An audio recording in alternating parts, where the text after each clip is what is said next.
Thank you for tuning in for episode 3 of the Don't Worry, Nobody's Listening podcast. As always, I am your host, Jason Benicki Critchlow. You can find me on Instagram and Twitter at JASONBANICKI. You can find the podcast on iTunes, Google Play Music, CastBox, the Peapod app, TuneIn Radio now, as well as my Twitter feed every week. So feel free to subscribe, rate, review, share with your friends, share with your family. Also started a Facebook page for the podcast last week. It's Don't Worry, Nobody's Listening podcast. Go ahead and give it a like, subscribe, share with people as well. So that way we can grow the audience and hopefully make this thing a little more successful. But again, I don't really care if anybody's listening at all. So this week I'm going to start out by talking about this TV show I've started watching on A&E lately. It's in its 4th season now, and I realize I'm a little late to the party when it's season 4, but it's something that caught my eye, and it's something I've heard other people talk about before, and I was like, oh, let's check this out. It's this show called 60 Days In. If you've never watched this show, it's got this really amazing concept. So it's about people who volunteered to go to jail for 60 days to be undercover investigators to look for crime and other illicit activities being committed in jails, and then they turn over all that they find to the police so that they can clean up the jail. Now, as someone who worked at a jail for 5.5 years, first off, there's a significant problem with what I see out of most of the people is that they're over-the-top acts in trying to act like convicts would be sniffed out in about 3.3 seconds as total bullshit. And second off, county jails aren't nearly as crime-filled and crazy as they make it out to be. Like, they work pretty hard, I'm sure, in the editing bay to cut this together in a way that makes it look the way that the show looks. Like, they're showing all kinds of pill swapping and, hooch making and, just CEOs being over the top crazy people. And again, they're just working to cut it out. So obviously, I mean, if it's going to air on TV, you have to make it a good show. But doesn't that cut against the whole premise of what you were there to do, which was to try and be undercover to help find the problems? Like, I'm watching one of the episodes earlier today that was rerunning on A&E from when they're down in Atlanta, and one of the people who's undercover is helping them run the drugs for the people in their tier or pod, whichever way that jail is built. I don't want to say the wrong thing, but anyways, so they, you're being the drug. Like, can you be objective? And you're using drugs with these people because she was doing whippets and having hooch. So, like, I'm not sure you get to be the one that gets to be credible. And I know that, undercover work, et cetera, is always a fine line. But, this is, again, going to be a hard sell to prosecute. And it would definitely be an easy one for, a defense attorney to be like, this doesn't add up, or this isn't admissible, or, this is entrapment. There's a million ways that could go wrong. And I have a hunch that, by the time the show's over and they're like, oh yeah, see, look, this happened and this happened and this happened. And I know that in some of the earlier seasons that some of the officers did get fired at least. I'm not sure about arrests. I never really followed up on that. I didn't want to do too much research, but this is just one of those things where it's just further proof of this theory I have that we have way too many TV channels. And I'm actually excited for what the cord cutting revolution is going to do when it starts to kill off some of these just not needed TV channels. There's way too many TV channels. There's way too many hours of TV that have to be filled. And it's just led to drivel like this being put on the air. Like, the concept of what they want to do, allegedly, is a great idea. Put people in jail or put people in prison for 60 days undercover and see what you can uncover about the jail or the prison. The problem is when you're putting in like substitute teachers or somebody whose siblings in jail or you know, any of the backgrounds, former gang members is one of them. Like, these aren't necessarily people who are skilled enough to be able to go in there and navigate the culture of jail. You're kind of throwing people in on the deep end and hoping, oh, hey, they'll figure it out. And again, you really hope they don't. You want them to be struggling so it makes for better TV. You're not, you know, if you're an A&E exec, you don't want things to go smoothly, and you don't want everybody to get along, and you don't want it to be so about the odd, but it's been a long weekend for me, so I was a little behind on sleep. But you want drama. That's what you're trying to sell. You're not here selling, cleaning up the jails, the prisons. That's how you convince the sheriffs to let you put extra cameras in their jails, is how you convince them to let people who don't belong there be in there. But that's not ultimately your goal. Your goal is to sell a television show. And obviously, after 4 seasons, you've done that. But, you know, I don't think you're doing it the right way. I think there are plenty of ways to go about this doing it the right way. And, you know, you could either find people who are retired cops and COs, or people who've walked away that at least know ways to handle themselves and understand the culture inside of there, and then take them maybe to a neighboring state where nobody should know them, so they're at least safe. You know, I think sometimes they try to come up with too elaborate backstories. Like, how hard is it to say, hey, man, this dude's in for 60 days for DUI or simple possession of a drug? Like, simple is the key to things like that. Like, you get yourself in trouble when you try to be elaborate. And like the show I was watching today, there's a new guy in the pod or tier. Again, I'm not going to rate on their system, but anyways, a new guy in the cell block, and he's got no backstory that makes sense. Like, the first guy, who luckily just happens to be another one of their plans, sniffs him out right away. But again, convicts' antennas, criminals' antennas, inmates' antennas are always tweaking at 10. These guys are always trying to sniff out bullshit because it's what they have to do out on the streets. They're like, they don't get to sit there and just be like, oh, well, whatever happened, you know. Oh, you don't know when you're going home? What are you here for? Why don't you know when you're going home? Or are you pre-sentence or post-sentence? You're waiting for transport. Why are you here? And why do you not know when you're getting out of here? Like, that's just all, you know, stuff they'll figure out very quickly. I mean, you can always tell people, like, one of the very first things we tell people when I worked in classification and we'd assign them permanent housing is, don't talk about your charges, don't talk about why you're here or how long you expect to be here, because that can all make things worse. What do you think the first thing everybody talks about when they get there? Oh my God, what are you here for? How long are you here? When do you go to court? Et cetera, et cetera. They talk almost exclusively about their cases and things like that when new people come in. Then once they get into the rhythm around each other, then, you know, everything settles into, hey, whose day is it to clean up the tier or the cell block? Whose turn is it to do this? You know, hey, let's play cards, let's play you know, the routine gambling, who gets to run the TV, you know, things like that. It's not as exciting or as interesting as they make it out to be. Now, Atlanta, Georgia might be better than Jeffersonville, Indiana, in terms of the 2 seasons, just for more drama. But I'm sure they picked Jeffersonville just because of its high heroin usage rate down there. It's also one that appears on Live PD, and you know, they've got a myriad of these shows now where they're essentially creating bigger problems. Again, I'm gonna, you know, Live PD. Do you think that that's an accurate representation of what law enforcement's average day is? No, because these people who are being followed by camera crews, same as it is with cops. With cops for years now, they engage more with the public. They create more traffic stops. They work harder, you know, they interact more with people on the streets, and then they take everything up a notch or two. Not necessarily consciously, but subconsciously, they're looking for something to make sure that there's good TV for the camera crews.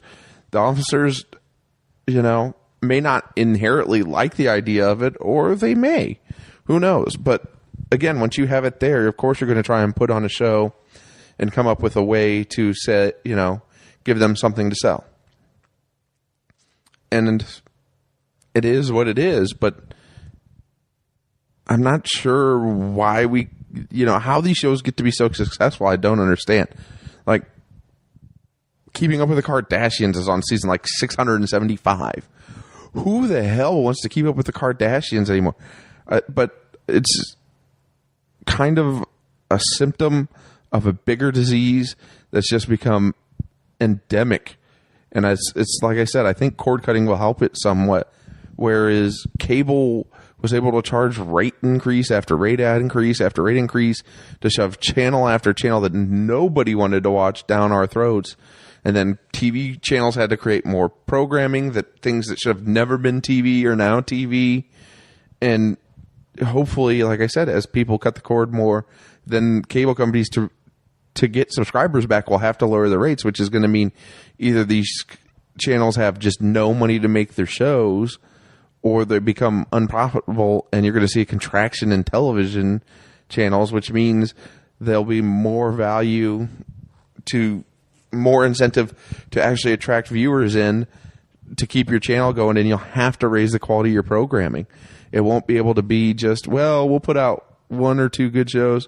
Like, how many flipper flops can HGTV continue to put out, or Love It or List It, or that kind of exact same show?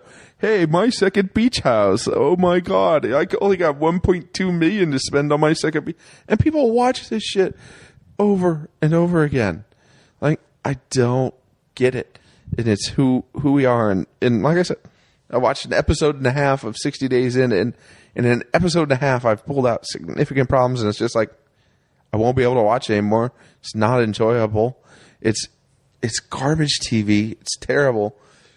And it's what happens to me this time of year when, football season's over, baseball season hasn't quite started, and the Bulls suck at tanking. I mean, I know I talked about this ad nauseum last week, but how does Garpax continue to keep a job? I don't know.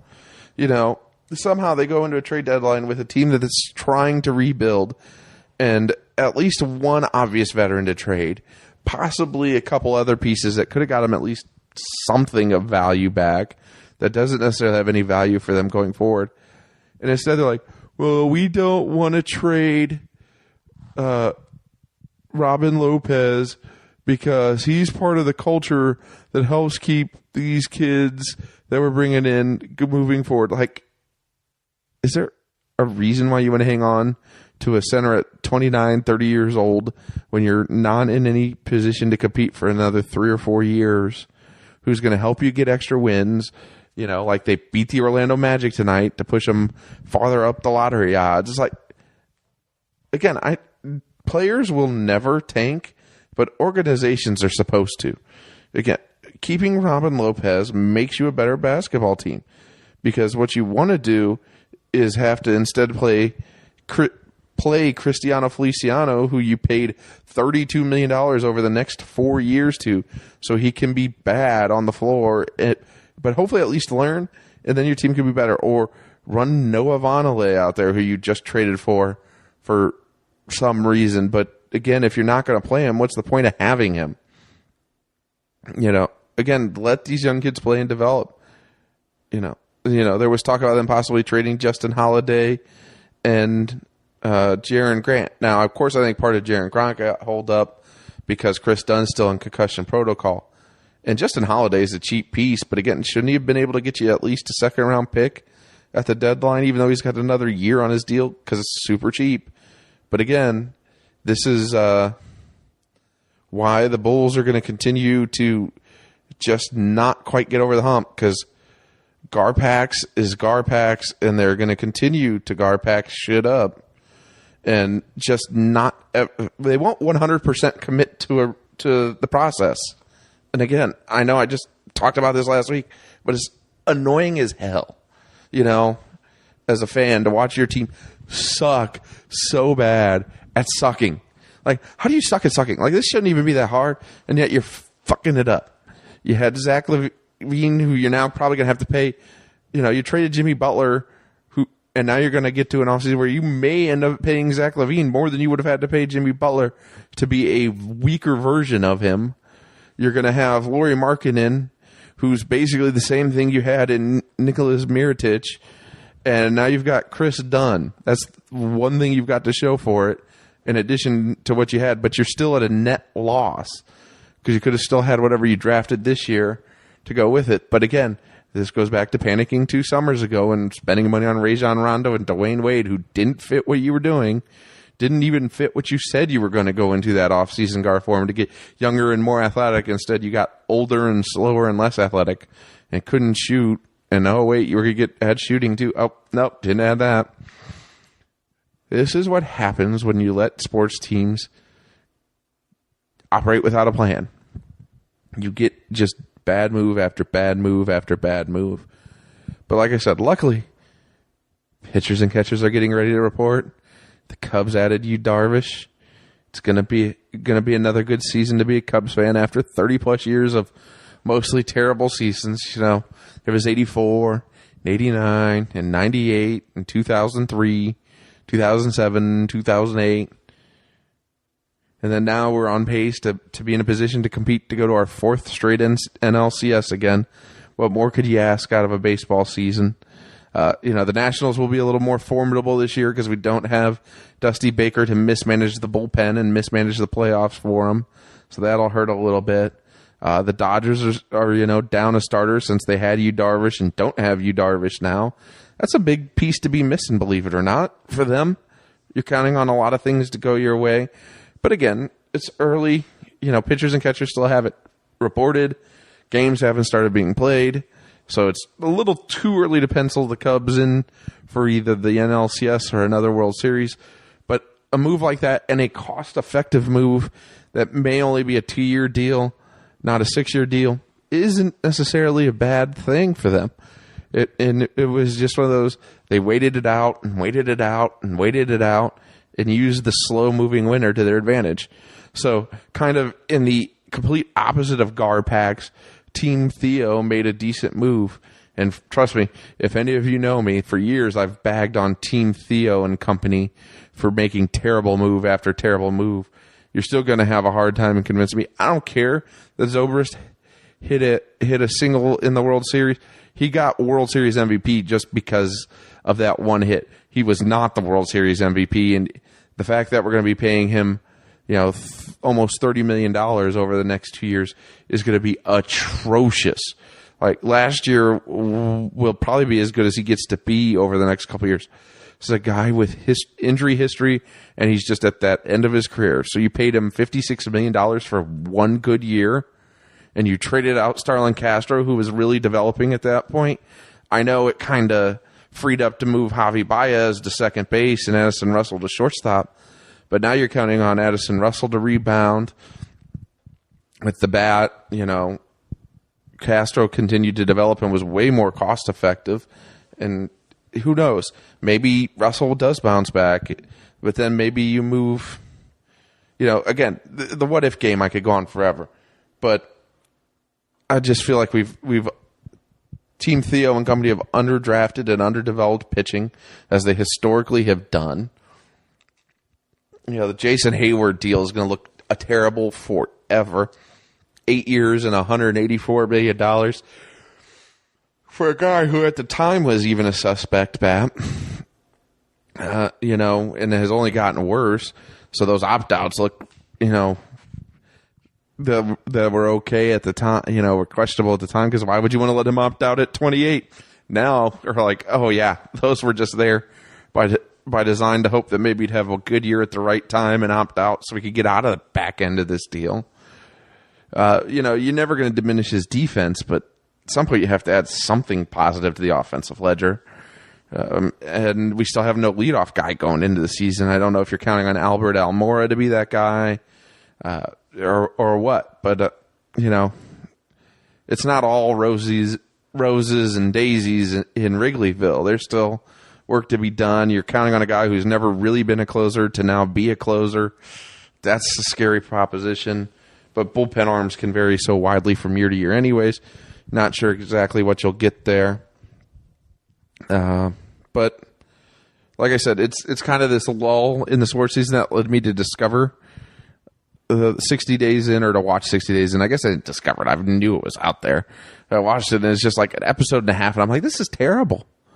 Like the one girl who's in the cell block, this is just this white girl who just steadfast refuses to do any of the drugs or drink any of the hooch or anything like that, but then just keeps acting the fuck up towards the guards and is getting removed from the cell block for the second time, in her less than 60 days she's been there. It's like, I get you don't know how to use drugs or anything like that. That's fine, but you need to have a backstory for why you don't, as opposed to just looking like a weirdo when you're dealing with all the other people in the cell block. Because now when you're just not using it, you look like a snitch. And it's going to, again, send their antennas tweaking. And this, doesn't throw anybody off. Like, sorry, these things would definitely get called out in like 3 seconds flat in a real cell block. So it starts to make you wonder, even though they say, it's reality and it's a documentary and it's for law enforcement purposes, I'd have to go back and see if anybody's ever been prosecuted because of it. Because my guess is that this is almost all a true reality setup, and they're just fucking with these people that are thinking they're 60 days in to help out. Like the one, I just, no, it doesn't pass the smell test. This will be one a couple years from now. It'll be like Pawn Stars, where we find out those guys only work when they're shooting the show, or, what's Storage Wars, where they plant stuff in the lock, in the units so that they can make for better TV. Like, when are we going to learn that this generation of unreality show is exactly that? It's unreality, and we all gobble it up like it's, oh my god, see, look, this is real life drama, and oh my god, look at these people making so much money running, doing storage units. It's like, no, somebody finds one weird thing out there and they're like, well, we need a new TV show. So how if we made a show about a group of people who just go around and bid on storage units and do this for their business? Is there a reason why people will watch? Oh, because we're going to make one of them a giant douchebag. We're going to give one of them a hot girlfriend. We're going to make one of them a lunatic. And of course, we're going to plant a bunch of fake merchandise in there for them, so we can let them all make it seem like there's a lot of money to be done doing this. It's like, if there was something that valuable in a storage unit locker, don't you think the person who didn't pay the storage unit fees would have sold the item, paid the storage fees first? Like, it doesn't add up. All the time they're doing these things, and it's just unreality TV show after unreality TV show. It's just absolutely ruined it. And like, you sit there and there's no good sitcoms on anymore, and there's no good, there's no real teeny dramas out there anymore. There's nothing of that sort, because it's all comic book shows and unreality TV shows, and just, hey, here's NCIS West Davenport, Iowa. Like, what? Yeah, NCIS West Davenport. Law and Order Shoplifting Victims Unit. Oh, wait, what? Who approves these shows? Like, let's get out of here. Come on, people. We need to do better. We need to demand better. We need to ask for more. So, hopefully, in this day and age of the cord cutting, it'll finally force people to want better TV shows. End this unreality TV show run and give us something better to watch. It's all I can ask for. That way there's no more 60 Days In or, live PD. Because the worst part is if either of those are, reality, at least close to reality based, that's even worse when you start fucking with people's lives just for entertainment. Like, oh no, we're not going to stop the drug flow through this jail for 60 days because we want to see where all of this leads. So we're going to let you continue to abuse drugs and drink hooch and all these dangerous things that could be very detrimental to your health. Mainly just because we want to see if we can catch a big crime boss that'll make great TV ratings. And in live PD, then you're just pulling people over to pull people over so you can get something to show on TV and hope that it turns into something more. And again, that's not a good way to operate what we would call entertainment space. Like, when did we all become such voyeurs into the everybody else's lives? And I know social media plays a role in the rise of the unreality TV show, but it's just not something that we should be proud of, and it's not something we should celebrate. And Jesus Christ, anything that ends up creating Keeping Up with the Kardashians and making those people famous, we should all be ashamed about as a form of entertainment, and understand that it set us back as a civilization thousands of years. I think that's all I can sum up on the unreality TV show. And I'm at 26 minutes. I'm not sure if there's anything else I want to go into. I kind of snuck sports in there a little bit. You know what? I do have one other thing I want to talk about this week before I get out of here and get out of your guys' ears this week. You know, like I said, I'm pretty much going to talk about whatever I feel like talking about on this podcast whenever I feel like talking about it. And the fact that we had a 6-hour government shutdown, courtesy of Rand Paul last week, is actually something we should all be thankful for. And hopefully him calling out Republicans for spending the almost last decade hating deficits and now adding $300 billion more to the deficit, plus in addition to a $1.5 trillion unfunded tax cut, is something we should celebrate him for. Because I don't know about you, but I can't continue to deficit spend forever and ever and ever and ever and just keep opening more credit cards and more credit cards and more credit cards until I just pile up a mountain of debt where I can't even barely pay the interest. Why are we letting our government do that? Like, they've just continued to add more credit cards and more credit cards and more credit cards.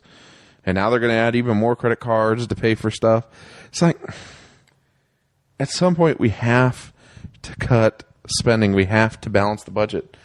No matter what you think of certain programs and social safety nets and the military, at some point we have to actually balance our checkbook and say, hey, we're going to spend a little less here, and then we'll spend a little less here, and, you know, we'll come out even, or maybe even a little ahead, or be able to pay that some of that debt down. You know, it's been almost 20 years since we've done that. And then amazingly, in that time frame, so from 2001, when the national debt was at about $5 trillion to now, 16 years basically, we've gone from $5 trillion to over $20 trillion. And it's only going to get worse. It's not trending to get better. And here's the amazing thing. Here's what most people don't realize is the combination of the sunsetting of some of the Bush-era tax cuts and the sequester cuts. Actually, if you don't remember, like last year, January, February, March, the Treasury actually took in more money than it spent. Crazy thing to have happen. And then, of course, what do we have to do? Immediately increase military spending. Then we go to tax cuts. Then we increase discretionary spending, you know, or you know, spending here. It's like, at some point we have to cut. And I know this is one of those things that, because President Trump brings it up, so many people on the left get all up in arms about. Some of the very first stuff we need to cut spending on is foreign aid. I'm tired of paying other countries billions of dollars a year to not like us. I also think the other trade-off needs to be we don't need 800 overseas military bases when there's roughly 200 countries. We shouldn't have 4 bases overseas for every country. I think we need to be a little more strategic with that. And then count on the fact that when it's time, our allies will hopefully let us use their bases over there if they need our help. Like, we shouldn't have to have bases in Turkey and Germany and England and France and God knows, I've never looked at where they're all at. Other than there's like 40 of them around Iran. Gee, hard to imagine why Iran doesn't like the United States. We have them fucking surrounded. Of course they're worried about us, and of course they want to work to develop weapons to help keep us off their borders. So yeah, it's time for some strategic spending cuts, not strategic spending raises. We can't afford that shit no more. I mean, luckily, I'll probably be dead before the United States government goes insolvent. But going to happen at some point in time, you know, maybe in my nephew's lifetime or your children's lifetime. But at some point, we got to say enough is enough. And I'm not talking like Tea Party enough is enough, where they get all mad and pretend, but then don't have any real ideas for where to cut spending. Again, we need maybe 20 overseas bases for our military nowadays. I would say at least a couple in Germany and a couple in Japan, because unlike the current Cheeto in chief, I don't think it's a good idea to have Germany and Japan rebuild their military. Nothing good ever comes from it. Pick up a history book, I don't know, ever, and see what happens when Germany and Japan have strong militaries. Not good things. Like, usually the world ends up at war. Like, not a little bit of the world, not part of the world, not some of the world, like the whole goddamn world. It's just not good for anybody. So I think that's going to be where I ended on today. I don't want to go super long because it's kind of late. I'm kind of tired and I don't want to yawn into the microphone too much. But I think that's going to be what I stick the landing on is let's hope that cord cutting leads to the end of the unreality reality TV show, and challenge your congressmen and challenge your senators to balance the goddamn budget to actually pay down some of our debt. You know, you can't spend forever and ever over your head. I can't spend forever and ever over my head. Why does the government get to do that? Because eventually they're going to have to raise taxes to pay all these bills. And do you really want to be the one paying 75% of your income to taxes to pay the stupid bills that they ran up for unfunded wars and unfunded tax cuts and unfunded, you know, healthcare programs and unfunded Medicare prescription drug benefits? No, I'm over it. We've got to balance our budget. We've got to pay our bills. It's past time.